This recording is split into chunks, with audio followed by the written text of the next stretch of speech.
পরম দয়াল ঠাকুরের দয়ায় ভরা এক অবিস্মরণীয় রাত, আশ্চর্যজনক এক অভিজ্ঞতা।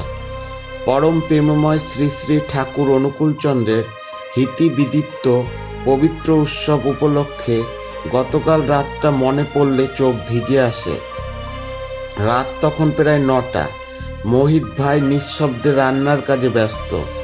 যে ডেগে সাধারণত বড়জোর 3-4 কেজি চালের ভাত হয়, সেই ডেগেই বিশ্বাস রেখে বসানো হলো 5 কেজি চাল। কর্মব্যস্ত মাঠ জুড়ে মানুষের অবিরাম চলাচল। কে কতজন কাজে নিয়োজিত তার হিসাব ধরা পড়ে না।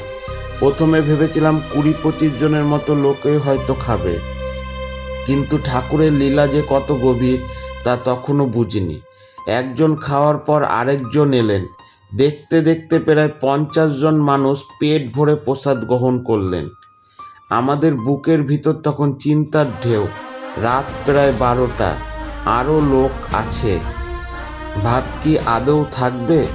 মনের মধ্যে প্রশ্ন, দ্বিধা, দুশ্চিন্তা, সব মিলিয়ে আমরা যেন দিশেহারা। ঠিক তখনই শ্রী শ্রী আচার্যদেব দাদা ও অবিন দাদার অসীম দয়া আর ঠাকুরের অদৃশ্য করুণায় ভর করে ঘটল সেই অলৌকিক মুহূর্ত। 50 জন খাওয়ার পরেও আমরা 7-8 জন ছেলে শান্ত মন পেট ভরে বসে ভাত খেলাম। আর সবচেয়ে আশ্চর্যের কথা, তবু ভাত শেষ হলো না। সেই ডেগের দিকে তাকিয়ে আমরা। এটাই ঠাকুরের লীলা।